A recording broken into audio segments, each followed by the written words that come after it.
Shalom saudara yang dikasihi Tuhan.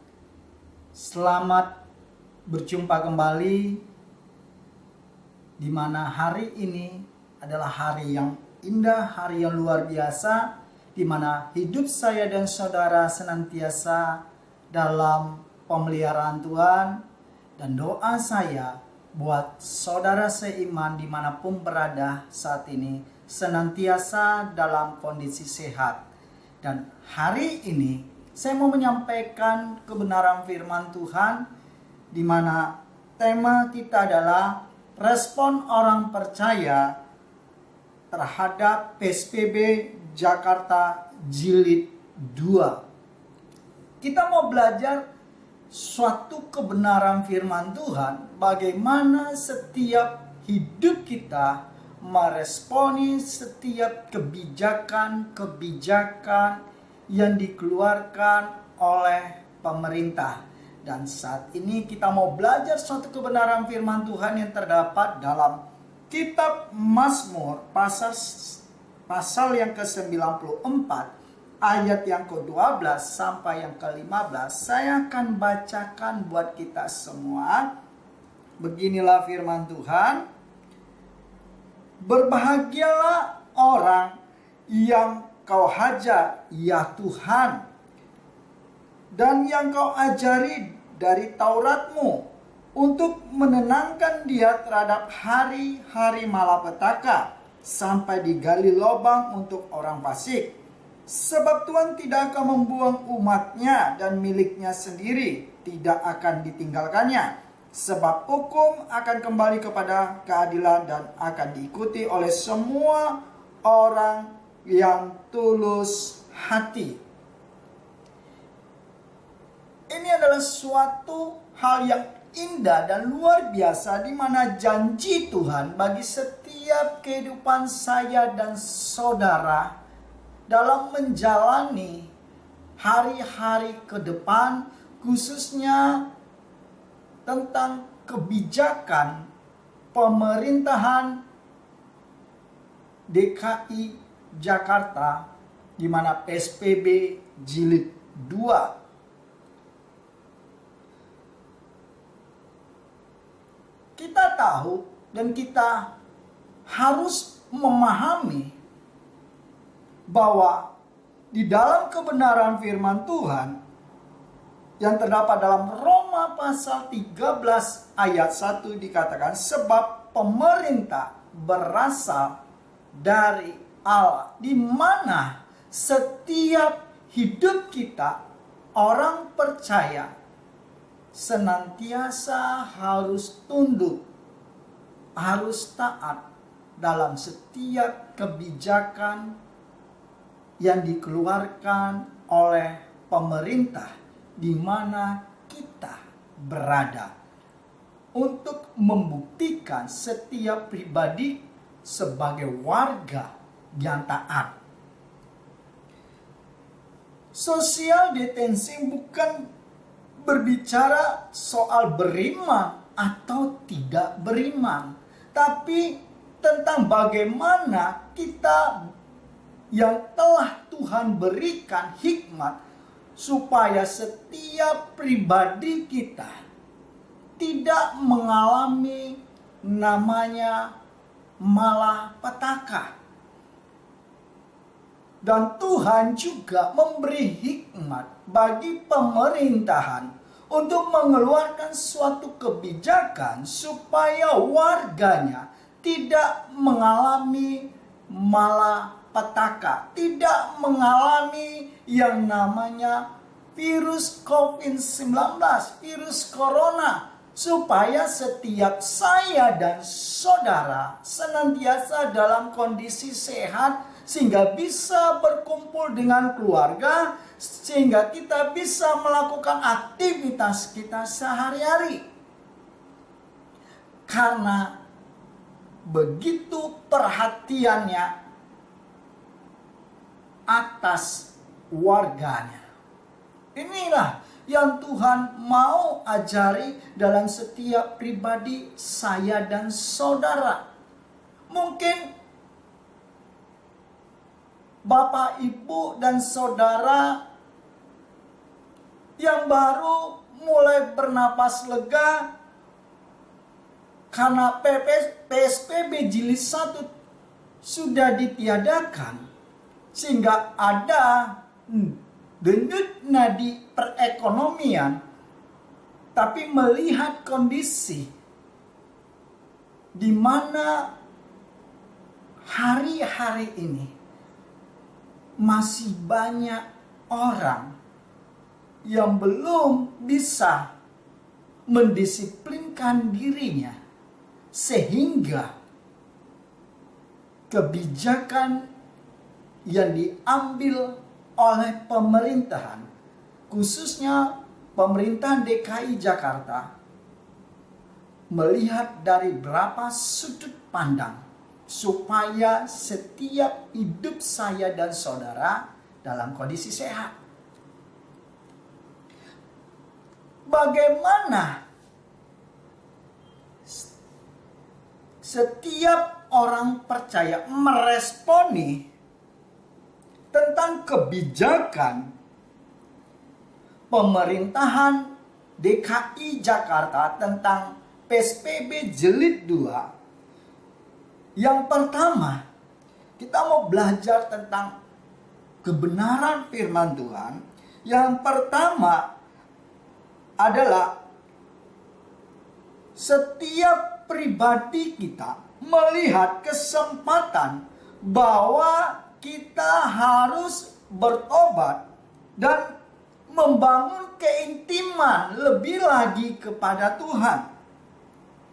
Sama halnya tadi seperti di ayat yang ke-12 kita baca, di mana dikatakan dalam Mazmur 94 ayat 12, berbahagialah orang yang kau hajar, ya Tuhan, dan yang kau ajari dari Tauratmu untuk menenangkan dia terhadap hari-hari malapetaka.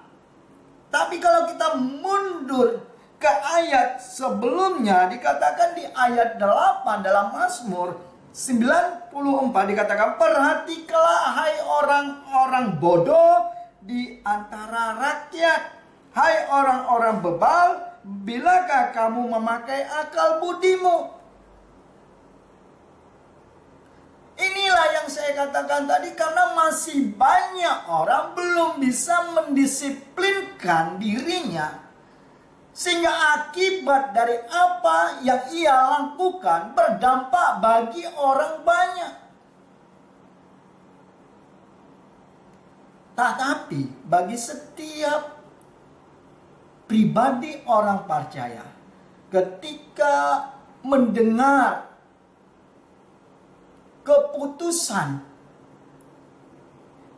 yang diambil oleh pemerintahan di mana kita berada, maka respon kita bukan mengutuki, bukan memaki, tapi kita berdoa kepada Tuhan supaya Tuhan beri hikmat bagi pemerintahan di mana kita berada, supaya setiap kebijakan dan langkah-langkah yang diambil adalah untuk kepentingan masyarakat, warga yang dipimpin. Inilah yang Tuhan mau, sehingga hidup kita bertobat, tidak menghakimi orang lain, tidak mengeluarkan kata-kata yang mengutuki orang lain, tetapi mulut kita senantiasa mengeluarkan kata-kata berkat bagi orang lain, dan kita berdoa buat mereka, sehingga setiap pribadi kita, iman kita dibangun di dalam Tuhan, di mana hidup kita terus dipulihkan, diperbaharui menjadi manusia rohani, manusia yang seturut dengan gambarnya Tuhan, yang senantiasa hidupnya menyenangkan hati Tuhan. Saya katakan semua orang mengalami dampak dari COVID-19 ini. Dan semua orang pasti mengalami dampak dari PSBB yang akan diadakan jilid 2 ini. Tetapi yang pasti, Tuhan tidak pernah meninggalkan hidup saya dan saudara. Oleh karena itu, biarlah setiap pikiran kita, perkataan kita, tindakan kita mencerminkan Kristus di dalam hidup kita. Karena setiap pribadi kita adalah suratan Kristus yang dibaca oleh orang banyak, sehingga orang mengetahui siapa yang kita sembah. Yang kedua, respon orang percaya tentang kebijakan PSBB Jakarta Jilid 2 ini adalah senantiasa tetap berharap dan percaya sepenuhnya kepada Tuhan. Karena apa? Karena apa yang terjadi ke depan, setiap pribadi kita tidak ada yang tahu. Tetapi yang pasti, firman Tuhan ingatkan setiap hidup saya dan saudara bahwa rancangannya adalah rancangan damai sejahtera, rancangan yang mendatangkan kebaikan bagi saya dan saudara. Karena di dalam Tuhan pengharapan tidak akan hilang, tidak mengecewakan, karena janjinya ya dan amin.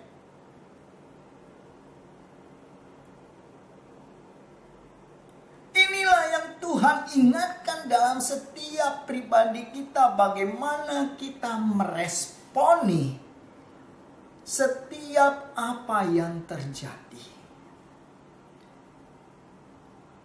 Tuhan mampu, Tuhan sanggup mengubah apa yang buruk menjadi mendatangkan kebaikan dalam hidup saya dan saudara. Tuhan sanggup mengubah kutuk menjadi berkat. Tuhan sanggup mengubah rancangan orang jahat. Tuhan ubah menjadi rancangan untuk mendatangkan kebaikan bagi saya dan saudara.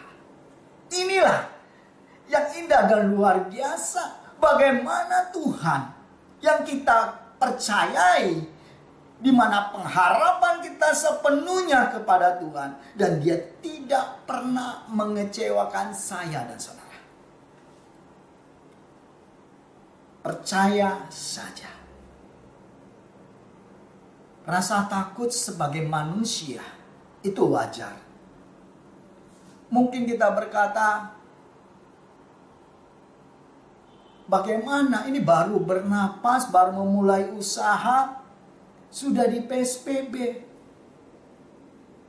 Yakin dan percayalah, Tuhan punya rancangan terbaik bagi hidup saudara.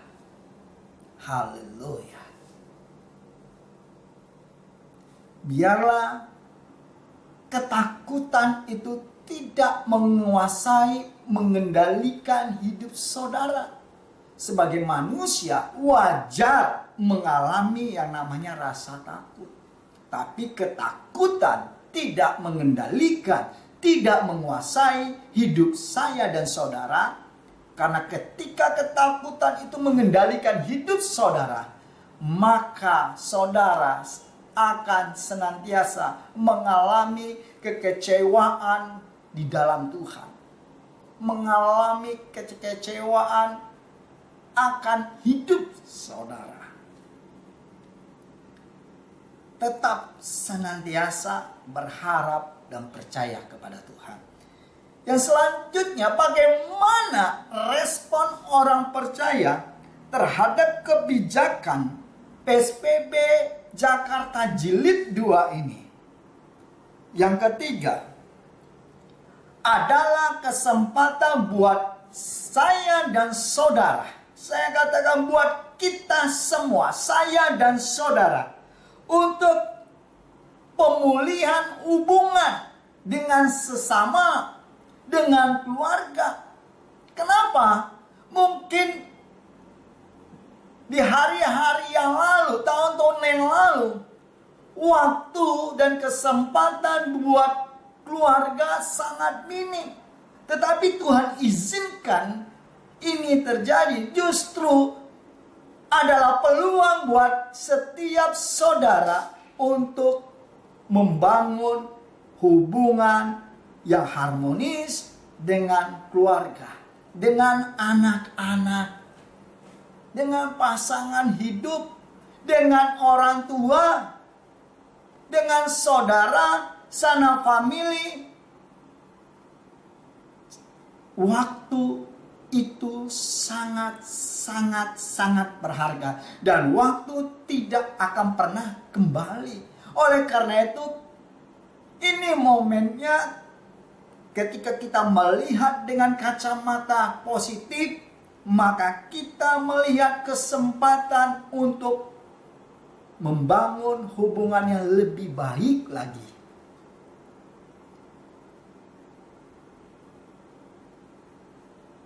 Kepala keluarga memberi waktu lebih banyak lagi buat keluarganya.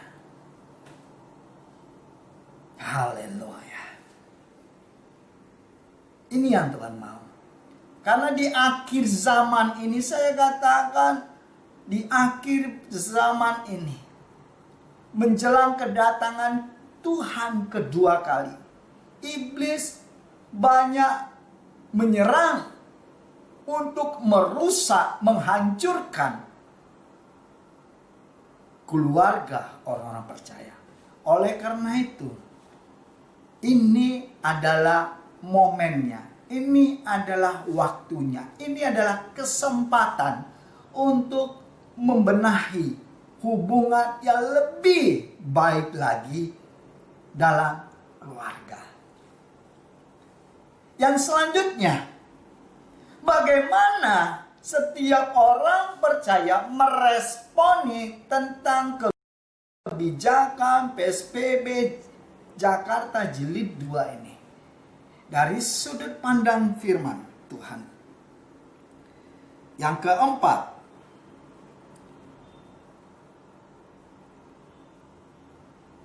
untuk mengalami mukjizat Tuhan dalam hidup ini. Haleluya. Kita akan melihat perbuatan Tuhan yang ajaib, yang di luar akal pikiran manusia, sehingga orang bertanya-tanya, mengapa kita bisa melewati masa-masa sukar tersebut. Contohnya, di dalam 1 Raja 17 ayat 7 sampai 16, di mana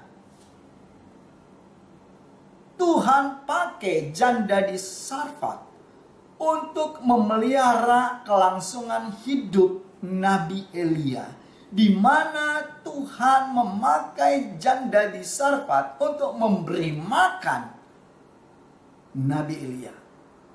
Padahal kondisi saat itu, di mana terjadi masa kekeringan, masa kesukaran, bahkan janda di Sarfat tersebut tidak memiliki apa-apa lagi kalau itu dimakan, dan tidak ada yang lagi yang dimakan secara logika manusia. Tapi Tuhan punya cara. Saya katakan, Tuhan punya banyak cara untuk memelihara hidup saya dan saudara, sama halnya janda di Sarfat. Dia melihat dan menikmati keajaiban Tuhan, bagaimana Tuhan pelihara hidupnya dan anaknya. Sama halnya dalam kehidupan saya dan saudara akan melihat keajaiban-keajaiban tersebut, bagaimana Tuhan pelihara hidup saya dan saudara melewati masa-masa sukar ini, masa-masa yang tidak bisa lagi diprediksi dengan akal manusia, tapi Tuhan punya banyak cara untuk memberkati saya dan saudara. Amin. Haleluya. Ini yang indah dan luar biasa. Tuhan punya banyak cara untuk memberkati saya dan saudara. Saya katakan Tuhan banyak cara untuk memberkati saya dan saudara. Tuhan bisa pakai apa saja untuk memberkati saya dan saudara. Sama halnya ketika Tuhan pakai burung gagak, burung yang rakus, burung yang tamak untuk memelihara kehidupan seorang nabi. Saya katakan Tuhan juga bisa pakai orang-orang yang tidak mengenal Tuhan, yang tidak percaya Tuhan. Bahkan orang-orang yang belum kita pernah lihat, belum pernah kita dengar, Tuhan bisa pakai untuk memberkati saudara. Amin, haleluya. Kenapa? Karena saya dan saudara adalah orang-orang yang dikasihinya. Sama seperti di ayat 12 tadi katakan. Saya dan saudara itu adalah orang-orang yang dikasihinya. Supaya kita tenang pada masa-masa malapetaka, masa-masa sukar, masa-masa paceklik. Tuhan beri ketenangan. Kenapa? Janjinya ya dan amin. Kuasanya dahulu, sekarang, dan selama-lamanya tetap sama. Dia sanggup melakukan segala perkara. Dia ajaib. Haleluya. Tuhan yang kita sembah adalah Tuhan yang dahsyat, yang menciptakan langit dan bumi dengan segala isinya. Dia Tuhan yang memiliki segala-galanya, dan semuanya dari Dia. Mengapa kita takut? Mengapa kita cemas? Haleluya. Alami kuasa dan mujizat Tuhan itu. Inilah yang Tuhan ingatkan bagi setiap hidup saya dan saudara. Bagaimana kita meresponi setiap kebijakan demi kebijakan. Dan saya ingatkan lagi bahwa pemerintahan berasal dari Allah. Kita adalah orang percaya. Ketika firman Tuhan disampaikan, firman Tuhan mengingatkan saya dan saudara. Artinya kita harus senantiasa taat, taat. Amin. Biarlah hidup saya dan saudara akan mengalami terobosan demi terobosan. Karena Tuhan yang membuka setiap pintu-pintu yang terbelenggu. Tuhan membuka setiap hal-hal yang kemustahilan dalam hidup kita. Dan Tuhan nyatakan di mana hidup kita diangkat ke level lebih lagi. Di mana setiap hidup saya dan saudara mengalami kemuliaan demi kemuliaan. Karena Tuhan yang kita sembah adalah Tuhan yang dahsyat. Haleluya. Biarlah hidup Bapak, Ibu, dan saudara senantiasa tetap dalam kondisi sehat. Dan apa yang dikerjakan Bapak dan saudara, dari tempat ini saya katakan, Tuhan yang memberkati, Tuhan yang senantiasa turut campur tangan. Shalom. Tuhan Yesus